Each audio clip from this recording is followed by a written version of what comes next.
તાજેતરમાં આંધ્ર સાસણગીર તાલાળા વચ્ચે દેવાયત કાવડની બબાલની ફોર્ચ્યુનર ક્રિયાની ટક્કરમાં અમદાવાદના ધોરાજી ઘાયલ થયા હતા. અને જૂનાગઢની વાત કરીએ તો જૂનાગઢમાં તારીખ 12 ઓગસ્ટ 2025ની અને ગુજરાતના જાણીતા લોક સાહિત્યકાર દેવાયત કાવડ ફરી એકવાર વિવાદમાં આવ્યા છે. ત્યારે જેની વાત સામે આવી રહી છે જૂનાગઢ જિલ્લાના તાલાળા તાલુકાના ચિત્રાવડ ગામ નજીક સાસણગીરમાં દેવાયત કાવડની ફોર્ચ્યુનર કાર અને ક્રિયા કાર વચ્ચે એક ટક્કરની ઘટના બની હતી. અને અકસ્માતમાં અમદાવાદના ધ્રુવરાજસિંહ ચૌહાણ ઘાયલ થયા હતા. અને ટક્કર બાદ દેવાયત કાવડના સમર્થકો દ્વારા ધ્રુવરાજસિંહ પર હુમલો કરવામાં આવ્યો હોવાના આરોપો લાગ્યા હતા, જેને કારણે મામલો વધુ ગરમાયો હતો. ઘટના ગઈકાલે રાત્રે બની ગઈ હતી, જ્યારે દેવાયત કાવડની ફોર્ચ્યુનર ક્રિયા કારને ટક્કર મારતા ક્રિયાકારની રોડની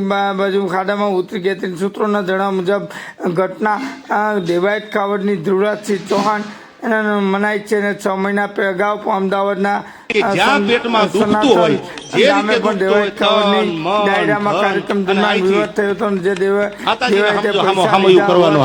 ડાયરામાં હાજરી આપવા હોવાના આરોપો લાગ્યા હતા. મુદ્દે દેવાયતની કાર પર હુમલો થયો હતો અને નાખવામાં આવ્યો હતો. અને ઘટના દેવાયત કાવડે સોશિયલ મીડિયા પર વિડીયો વાયરલ શેર કરી અને સ્પષ્ટતા કરી હતી. તેમણે કોઈ ખોટું કામ કર્યું નથી અને પૈસા લીધા નથી. જોકે આ મામલે ચાંગોદર પોલીસ સ્ટેશનમાં ફરિયાદ નોંધાઈ છે, જેમાં સનાતન 2 આણંદ અને એક વ્યક્તિ આરોપ પણ નોંધાયા હતા.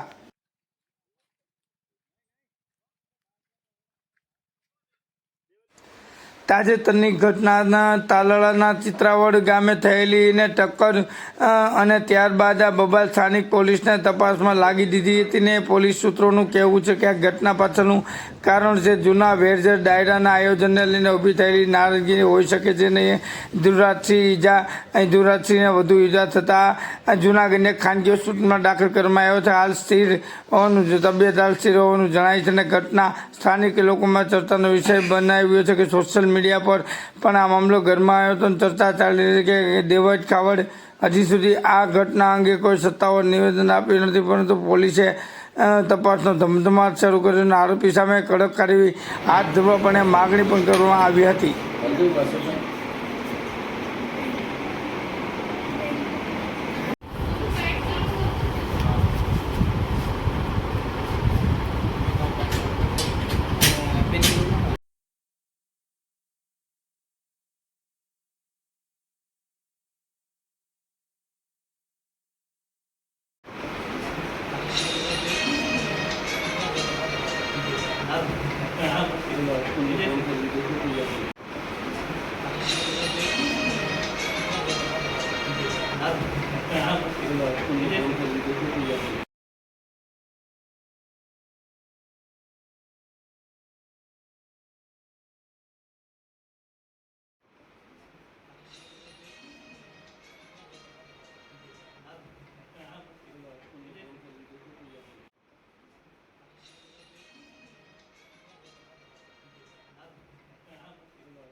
દિવ્ય ભાસ્કરમાં અત્યારે ના કરશો પ્લીઝ. હાલો હા એટલે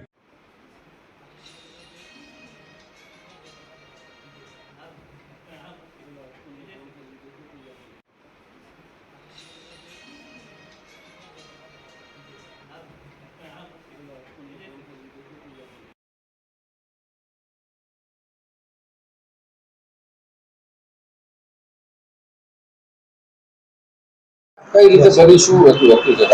અમે સવારના 11 વાગે સોમનાથ જવા નીકળ્યા તો ડાયરેક્ટ જ ફોર્ચ્યુનર ગાડી આગળ ઊભી હતી અને ડાયરેક્ટ જ ઉપર આવીને 5 વાર જે કહેવાય ને કે 5 વાર અમને ઉપર ચડાવી દીધી ગાડી. પછી એમાંથી 15 પાછળ ગાડી હતી ક્રેટા, બંને ગાડી બ્લેક ફિલ્મ હતી, નંબર પ્લેટ હતી નહીં. અને બે ગાડીમાંથી લગભગ 15 થી ઓછા મતલબ 12 થી 13 જણા ગાડીમાંથી ધોકા લઈને બધા નીકળ્યા અને જે ધોકા હતા એ લોખંડના હતા અને જે કાચ આખી ગાડીના કાચ બાજ મારા બધા ફોડી નાખ્યા. પછી મને બહાર કાઢ્યો, મને કીધું બહાર નીકળ, અશબ્દ બધા બોલીને, અને મને રિવોલ્વર બતાવી કે આ તારી આટું 2 નંબરની રિવોલ્વર લાવ્યો છું, તને પાડી દેવાનો છું એમ કરીને મને 4-5 પગમાં જે ધોકા મારે એમાં ફ્રેક્ચર થયું છે અને હાથમાં ફ્રેક્ચર થયું છે. શું લાગે આ ઘટનામાં કોણ હોઈ શકે? કોઈ હોઈ શકે નહીં, દેવાયત ખબર પોતે જ છે. અચ્છા, બધાએ જે 12 થી 15 જણા હતા, 12 થી 15 જણા બધાએ મોઢું બાંધેલા હતા. પછી છેલ્લે જેનું દેવાયતનું મોઢું ખુલી ગયું એટલે મને ખબર પડી કે દેવાયત છે. તો મેં એને 5 વાર કીધું દેવાયતભાઈ રહેવા દે, પણ એ કોઈ માન્યો નહીં. એટલે પગ મારી માર્યું અને આ રિવોલ્વર તારા આટલું લાવ્યો છું 2 નંબરની, વડાકો કરીને તને માન નાખવાનું થાય છે. તું જો કેસ બેસ કરતો મારી કારણ શું હોઈ શકે? ખાસ કરીને જો તમારી ઉપર હુમલો થયેલો કંઈ કારણ તો હશે? હુમલોમાં એવું હતું કે કાલે હું ભાવનગર હતો, ભાવનગરથી ગીર જવા નીકળ્યો હતો. તો મને ઇન્સ્ટાગ્રામમાં મેસેજ આવ્યો હતો બીજા કોઈનો કે તું અમારા આ એરિયામાં ના, સોરી, એવો મેસેજ હતો, મેં સ્ક્રીનશોટ પાડેલો છે કે શું હતું હું તમને જોઈને કહું. હવે એટલે પણ તમારી દુશ્મની એમને ટૂંકમાં કારણ શું હતું? અમારા ગામમાં જે મારા દાદાનો જે પ્રોગ્રામ રાખેલો હતો એમાં એ નતા આવેલ, તો અમે એને એ વખતે 8 લાખ રૂપિયા આપીને બોલાયેલા હતા. એ તો મીડિયામાં બધાને ખબર જ છે. 8 લાખ રૂપિયા અમે આપીને બોલાયા હતા.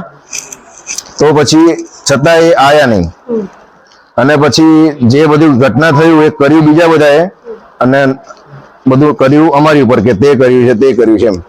એ રીતના એને એમ કે તે મારી ગાડી પાણીમાં નાખી દીધી, આપણે એવું કશું કરેલું જ નતું. હા, તો આપેલા તમને કાલ રેકી કેવું કઈ કર્યું હશે? હા, રેકી. અચાનક કાલે જ તમારા પર હુમલો થયો? રેકી કરેલી. અમે જ્યાં મારા ભાઈબંધનો રિસોર્ટ છે હું ત્યાં રોકાણો હતો, એમને કીધું કે ભાઈ તમારા ઓલા જે દેવાયતભાઈ આયા છે એમ કે ગોતે છે. એટલે મેં બહુ ધ્યાનમાં લીધું નહીં. મેં કીધું આયા હશે તો એને કઈ કામ હશે એમ, આવી તો ખબર જ નથી કે પાછળથી આ રીતના એમ મારી પર વાર કરશે એમ. હું ગાડી લઈને જતો હતો સોમનાથ, મારી સ્પીડ હશે ગાડીની 50 અને એ જે સામેથી ગાડી હતી 100 ની સ્પીડ હતી. ડાયરેક્ટ જ ઠોકી દીધી, પાછળથી બી ઠોકી, આગળથી બી ઠોકી અને ઉતરીને બધા ધોકા લઈને નીકળી પડ્યા. તમારી સાથે ગાડીમાં બીજું કોઈ હતું? હે, ગાડીમાં બીજું કોઈ હતું? ગાડીમાં સવાર ગાડીમાં અમે 3 જણા હતા. મારો ચેન લઈ ગયા અને 42 કે 43,000 રૂપિયા સમથિંગ પડ્યા હતા, એ લઈ ગયા, એ લૂંટ કરી. હા, તો બીજા કોઈ ઈજાગ્રસ્ત? ચેન મારો 15 થી 17 તોલાનો હતો, બિલ બી છે મારી જોડે. અચ્છા, બીજા કોઈ ઈજાગ્રસ્ત છે આપની જોડે? ના, બીજાને તો પછી એક જણો વિડીયો ઉતારતો હતો તો કે તું અહીંથી નીકળી જઈને કે તને માન નાખશું અમે. હા, પછી તમને હોસ્પિટલ કેવી રીતે આજે લઈ આવ્યા કે કાલ રાતે તમે કે એડમિટ થયા હતા? કાલ રાત્રે નહીં, આ બધો બનાવ આજે 11 વાગે થયો. ઓકે. પછી અમે ગીર ગયા, ત્યાં આગળ કોઈ દવાખાનું હતું નહીં એટલે પછી અમે અહીંયા દાખલ થયા. બાપુ ફરિયાદ કરી છે ને? હા, ફરિયાદ કરી છે ને. જુનાગઢ મનપાની કચેરી ખાતે એક સ્ટેન્ડિંગ કમિટીની બેઠક યોજાઈ હતી અને સત્તાધારી પાર્ટીએ ફરી વખત પોતાના નક્કી કરેલા કામો મંજૂર કરવાની કાર્યવાહી સાથે મનનું ધાર્યું કર્યું હતું ને સાબિત કરી દીધું કે કોર્પોરેશન તો અમે કહીશું એટલું જ થશે અને જે કામો અમે નક્કી કરવાના છે એ જ મંજૂર કરવાના છે અને તેમ કરીને જ રહીશું. અને જુનાગઢ કોર્પોરેશનની સ્ટેન્ડિંગ કમિટીની બેઠકમાં પલુબેન ઠાકરની ઉપસ્થિતિમાં સ્થાયી સમિતિના સભ્યોની હાજરી વચ્ચે યોજાઈ હતી અને બેઠકમાં પૂર્વ જ 15 મુદ્દાઓ એજન્ડા બહાર પાડવામાં આવ્યા હતા અને આ વખતે બેઠકમાં એજન્ડાના મુદ્દાઓ બાબત જાહેર ન થાય તે અંગે પૂરેપૂરું ધ્યાન રાખવામાં આવ્યું હતું.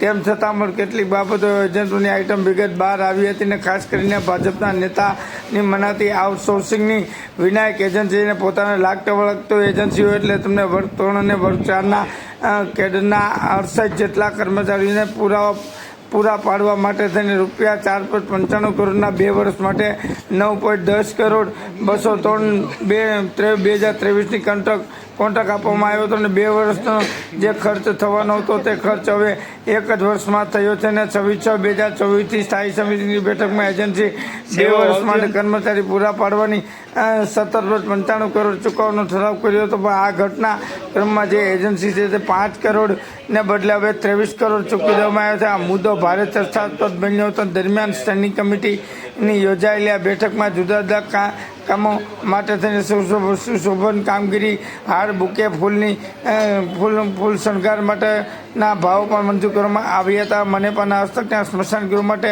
જલાવ સરપણ ખરીદી કરવાના 2025-26ના ભાવ પણ મંજૂર કરવામાં આવ્યો હતો અને સ્મશાન ગૃહ માટે થઈને વર્ષાના બાબુ ખરીદીનું મહાનગરપાલિકા વિસ્તારમાં અવકાશ ઝોન તૈયાર કરવા માટે તેમજ BPRને મંજૂર કરવા અને સફાઈના સાધનો ખરીદવા, construction of gate Indreshwar temple in Junagadh city area માટે કામો માટે 84 મહિનાની મુદત વધારો કરી જર્જરિત ઇમારતો ઉતારવાના ખર્ચાની મંજૂરી તેમજ જુદી જુદી શાખાના વિવિધ કેડરના ફિક્સ વેતનદાર તરીકે તદ્દન હંગામી ધોરણે આધારિત ફરજ બજાવતા 12 પીટીસરોને હાલમાં ચાલુ રાખવા મુદત વધારો કરવામાં આવ્યો હતો.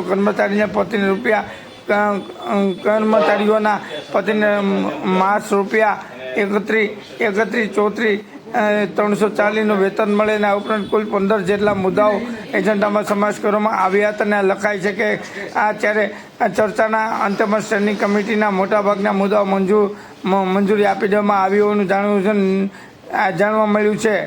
અને હાલમાં વાત કરીએ તો neonatal ventilator civil hospital loan પર આપવા પર નિર્ણય કર્યો. કોરોના સમયકાળ દરમિયાન નિયોનેટલ વેન્ટિલેટરને ખરીદી કરવા માટે પણ જેનો હાલ ઉપયોગ કરવામાં આવતો હતો ન હતો અને અંગેની ઘટતી કાર્યક્રમ કરવા માટે તેમજ બાળકોને મૃત્યુ દરમાં ઘટાડો કરવા માટે 3 નિયોનેટલ વેન્ટિલેટર સિવિલ હોસ્પિટલને લોન પર ફાળવવાને કમિશનર તરફથી કરવામાં આવેલ દરખાસ્તને વેચાણે લઈને નિર્ણય કરવામાં આવેલ છે.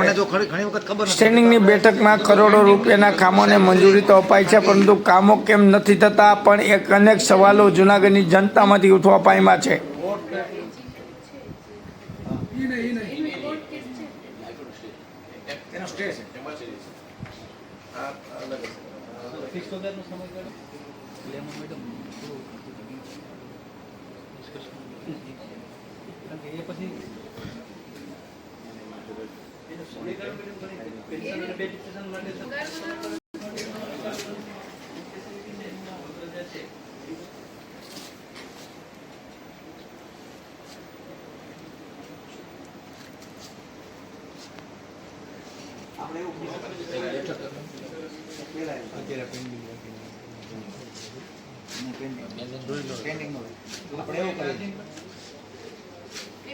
હા એવું જ છે ને. એવું તો આપણને જો ઘણી વખત ખબર નથી હોતી તો આપણે સાહેબ શ્રી કારણ કે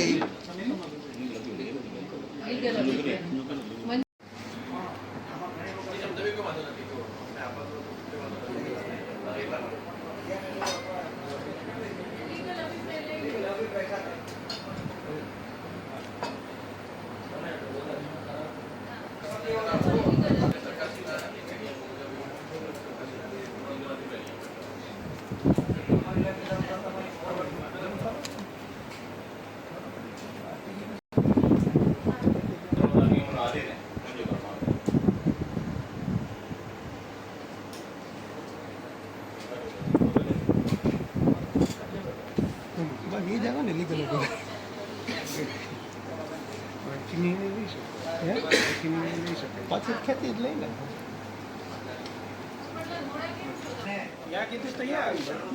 સેવાઓ આવતી હોય ને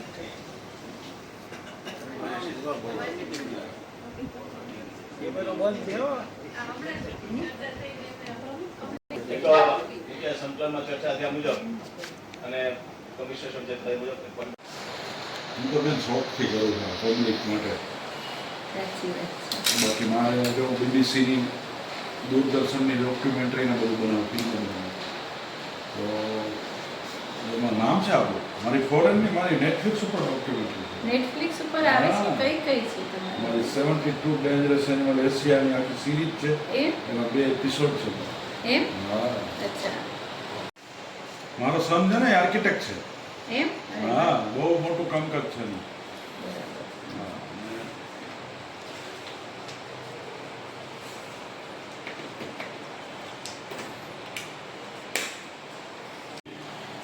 આજરોજ સ્થાયી સમિતિની 7મી બેઠક મળી હતી. અમે લોકોએ પાંચમી માર્ચે જે પદ ગ્રહણ કર્યું એ પછીની 7મી બેઠક હતી.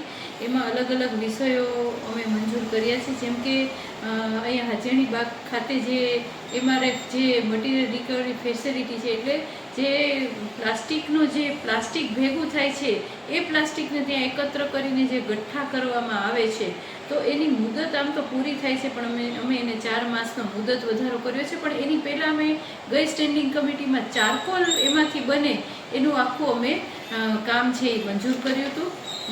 એ ઉપરાંત એક જૂનાગઢની અંદર હોકર્સ ઝોન નથી, તો આ હોકર્સ ઝોન માટેની પણ અમે દરખાસ્ત છે એ મંજૂર કરીને એના DPR તૈયાર કરવા માટેની મંજૂરી અમે આપી છે.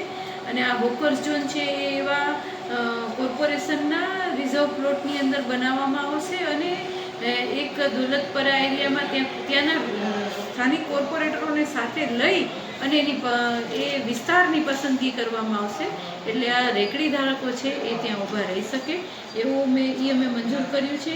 આ ઉપરાંત ફૂલ, હાર, સુશોભન બુકેના વાર્ષિક ભાવો અમે મંજૂર કર્યા છે. સ્મશાન ગૃહના જલાવસર પણ લાકડાના વાર્ષિક ભાવો 25-26ના અમે મંજૂર કર્યા છે.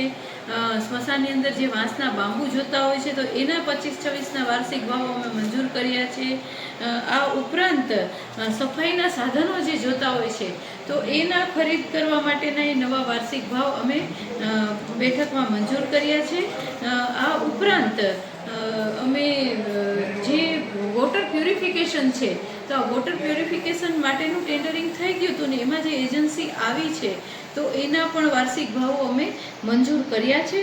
અને આ ઉપરાંત એક અમે વિશેષ એ મંજૂર કર્યું છે કે આપણે ત્યાં આપણી જે ટીંબાવાડી હોસ્પિટલ છે એની અંદર જે વેન્ટિલેટર હતા નાના બાળકો માટેના, તો આ વેન્ટિલેટર ત્યાં વેન્ટિલેટરને અમે સિવિલ હોસ્પિટલમાં આપવા જઈ રહ્યા છીએ કે ત્યાં આગળ જે બાળકો આવે તો એની સારવાર માટે અમે આ કરી શકીએ. અને આ ઉપરાંત જે અર્બન પ્લાનર છે એમની 6 મહિનાની મુદત અમે વધારી છે. અને આ રીતે અમે અમુક જે વિકાસના કામો છે, જે વાર્ષિક ભાવો છે એ આ સ્ટેન્ડિંગ કમિટીની અંદર અમે મંજૂર કર્યા છે. ઉપરાંત અધ્યક્ષ સ્થાનેથી અમે લીધું છે કે આપણા જૂનાગઢનું જે ગૌરવ કહેવાય છે ભાનુબેન, એ લગભગ 80 વર્ષ ઉપરની એમની ઉંમર છે, પણ એ દોડવીર છે, એથ્લેટ છે. તો એમને નેશનલ લેવલે સ્પર્ધા માટે જવાનું હોય કેરળની અંદર, તો આવી વ્યક્તિને પ્રોત્સાહન ચોક્કસ આપવું જોઈએ ને એટલા માટે અમે એમને જે ખર્ચ થાય છે, ટિકિટનો ખર્ચ છે, એમનું જે કોસ્ટ્યુમ છે એનો ખર્ચ છે, એમના બૂટ લેવા પડે તો એના માટેના અમે 50,000 રૂપિયા છે એ અમે મંજૂર કર્યા છે. એટલે આ રીતે પણ કોર્પોરેશન છે એ આ જે વિશિષ્ટ પ્રતિભા ધરાવે છે એમની કારકિર્દી કેમ ઉજ્જવળ બને એમાં સહભાગી થતી હોય છે. આ રીતે અલગ અલગ વાર્ષિક ભાવોના અને એ બધું અમે મંજૂર કર્યું છે. બેન, આપણે પડી છે મતલબ જો 2025-26ની જે સ્વર્ણિમની ગ્રાન્ટ છે એનું અમે આયોજન કરેલું છે. એના ટેન્ડરો બહાર પડશે અને પછી એના વર્ક ઓર્ડર આપવામાં આવશે. હવે ગત સ્ટેન્ડિંગ કમિટીમાં અમે દરેક વોર્ડની અંદર 7-7 કરોડના કામો છે, બીજા 159 કરોડનું પણ આયોજન અમે મૂક્યું હતું ગઈ સ્ટેન્ડિંગમાં. એમના ટેન્ડર પ્રક્રિયા થશે ને પછી વર્ક ઓર્ડર આપવામાં આવશે. અત્યારે આ ચોમાસાની સિઝન ચાલુ છે એટલે એની અંદર આપણે કાંઈ બીજું કામ કરી શકતા નથી, પણ આ ટેન્ડર પ્રક્રિયા વગેરે આપણે આ બધું કરીએ તો પછી સીધા એને વર્ક ઓર્ડર આપવાના થાય છે. એટલે પછી ત્યારે વિકાસના કામમાં આપણે ત્યાં ભૂગર્ભનું કામ હજી બાકી છે, અમુક ઘણા વોર્ડની અંદર બાકી છે, પાણીની DI લાઈન નખાય છે એ બાકી છે. એ કામ પૂર્ણ થયા પછી અમે છે એના રોડના કામો અમે કરશું. અને જે મેઇન રોડ છે શહેરના મેઇન રોડ એના માટે પણ અમે ગત સ્ટેન્ડિંગમાં 50 કરોડ રૂપિયા અમે ફાળવ્યા છે કે જે RCCના રોડ થશે અને એની પછી ક્યારેય ફરિયાદ નહીં આવે. આ રીતનું અમે આયોજન કર્યું છે. બેન, અત્યારે દિવાળી ઉપર કામ હજી એની ટેન્ડરની પ્રક્રિયા અમે કરશું અને દિવાળી પછી આપણે ત્યાં જનરલી નોરતા અને દિવાળી સુધી વરસાદની સિઝન ચાલતી હોય છે, તો દિવાળી પછી અમે આ બધા કામો ડિસેમ્બરની અંદર આપણે આ બધા કામો એના વર્ક ઓર્ડર મળી જાય એવું આપણે આયોજન કરશું. દિવાળી પર જગ્યાએ ખાડાઓ છે, જેટલું થઈ શકે એટલું એવું કંઈ આયોજન કર્યું છે? હા, હમણાં જેમ કે અમુક કામો જે આપણે જેના વર્ક ઓર્ડર નીકળી ગયા છે એવા કામો આપણે કર્યા છે. જેમ કે કડિયાવાડની અંદર આપણે એક રોડ કર્યો, પણ જ્યારે વરાપ નીકળે, વરસાદ ન હોય ત્યારે આપણે ત્યાં સીસી રોડ કરીએ, પછી ભલે વરસાદ પડતો તો ઉલટાનો રોડ પાકો થાય. એટલે અમે એવા અમુક રોડ છે એ લીધા છે કે જેથી કરીને એ રોડ, અને બીજું કે અમે પાછી કોરી સ્કોલ પણ નખાવીએ છીએ કે જેથી જે તહેવારના દિવસો છે એમાં લોકોને તકલીફ ન પડે એટલા માટે અમે એ કોરી સ્કોલ નાખવાનું પણ અમારે ઘણા વખતથી લગભગ 2 મહિનાથી ચાલુ છે અમારે આ મેટલ નાખવાનું કામ જૂનાગઢની અંદર, એટલે લોકોને ઓછામાં ઓછી તકલીફ પડે એવું આયોજન અમે કર્યું છે. બીજો એક સવાલ છે કે હા, આપણે આપી છે નોટિસો અને એ લોકોને કીધું પણ છે કે ગેરંટીમાં જે છે એ ડેમેજ થયા છે રોડ. જેમ કે તમે લઈ લો નાગરવાડા રોડ છે, તો નાગરવાડા રોડ એ ડેમેજ થયેલો છે, તો એ રોડને પણ અમે જે એજન્સી છે એને કીધેલું છે કે તમે આખો રોડ છે એ કરો. આ ઉપરાંત ભવનાથમાં એક રોડ હતો, ગેરંટી પીરિયડમાં હતો, તો અમે એને કીધું હતું તો એણે એ રોડ પાછો કરી દીધો છે. એટલે જેટલા ગેરંટી પીરિયડમાં રોડ છે એ બધા રોડ જો ડેમેજ થયા છે તો એને ફરી પાછા કરવાની અમે સૂચના આપી દીધી છે.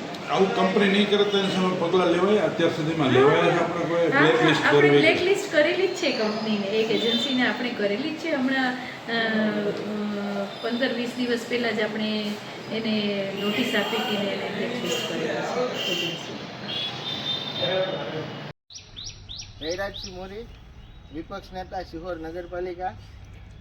સિહોર પંચાયતની સિહોરના વરિષ્ઠ નાગરિક અને વરિષ્ઠ પત્રકાર હરીશભાઈ પવાર અને તેઓ દાદા તરીકે ઓળખાય છે. અને હરીશભાઈ પવાર અને દાદાના જન્મદિવસ નિમિત્તે રાજકીય તેમજ સામાજિક સંસ્થાના આગેવાનોની ઉપસ્થિતિમાં વૃક્ષારોપણ કરવામાં આવ્યું હતું. અને સિહોરના સામાજિક કાર્યકર અને આગેવાન અને વરિષ્ઠ પત્રકાર હરીશભાઈ પવાર અને તેમના હુલામણા નામ તરીકે દાદા તરીકે ઓળખાય છે. અને આજ જૂનાગઢના આ સિહોરના પત્રકાર હરીશભાઈ પવારના જન્મદિવસ હોય તે નિમિત્તે સમગ્ર સિહોરમાં સભ્યતાનો દોર જામ્યો હતો. અને હરીશભાઈ પવાર પત્રકાર તરીકે સિહોરમાં જાણીતી અને લોકમાનસમાં છવાઈ ગયેલો એક વ્યક્તિત્વ ધરાવે છે. અને શંખનાથ ન્યૂઝ ચેનલના સંસ્થા તેમજ વિવિધ ઇલેક્ટ્રોનિક તથા પ્રિન્ટ મીડિયામાં સેવા પણ આપી રહ્યા છે. અને સિહોર મારુકુંસરા જ્ઞાતિ ટ્રસ્ટના પ્રમુખ છે. અને તેઓ સિહોર કાનૂની સેવા સમિતિના મેમ્બર અને ભરત મેમોરિયલ ટ્રસ્ટના વાઇસ પ્રેસિડેન્ટ, નેશનલ સામાજિક સંસ્થા Sihor Giants group of Sihor તેમજ મેમ્બર તેમજ નેશનલ યુનો સંસ્થામાં જિલ્લાના પ્રેસિડેન્ટ તરીકે જવાબદારી સંભાળી રહ્યા છે. અને હરીશભાઈ પવાર રાજકીય ક્ષેત્રે પદાધિકારીઓ તેમજ સરકારી ઓફિસોમાં સારો એવો દરજ્જો ધરાવે છે. અને તેમજ નાના અને જરૂરિયાત લોકોને સેવકીય પ્રવૃત્તિમાં સતત અગ્રેસર રહેવાના તેમ જણાવેલ હતું. અને આ અંગે સારો હરીશભાઈ પવાર સારો સ્વભાવ પણ ધરાવે છે. અને સિહોર પંથકના લોકોને સોશિયલ મીડિયા તેમજ વ્યક્તિના માધ્યમથી શુભેચ્છાઓ પણ પાઠવવામાં આવી હતી. અને હરીશભાઈ પવાર દ્વારા પોતાના જન્મદિવસ નિમિત્તે પર્યાવરણ પ્રત્યે જાગૃતિ લાવવા હેતુસર એક મહિલા બાગ ખાતે વૃક્ષારોપણનો કાર્યક્રમ કરીને સામાજિક સંદેશ સાથે જન્મદિવસની ભવ્ય ઉજવણી કરી હતી. અમે બધા સાથે મળી અને પવારભાઈને ખૂબ ખૂબ જન્મદિવસની હાર્દિક શુભકામનાઓ પાઠવીએ છીએ. રોજ અમારા વરિષ્ઠ પત્રકાર એવા હરેશભાઈ પવારનો જન્મદિવસ હોવાથી તેઓને જન્મદિવસની ખૂબ ખૂબ શુભકામના. તેઓના દ્વારા આજે હંસદેવ બગીચાની અંદર વૃક્ષારોપણનો કાર્યક્રમ કરવામાં આવ્યું છે.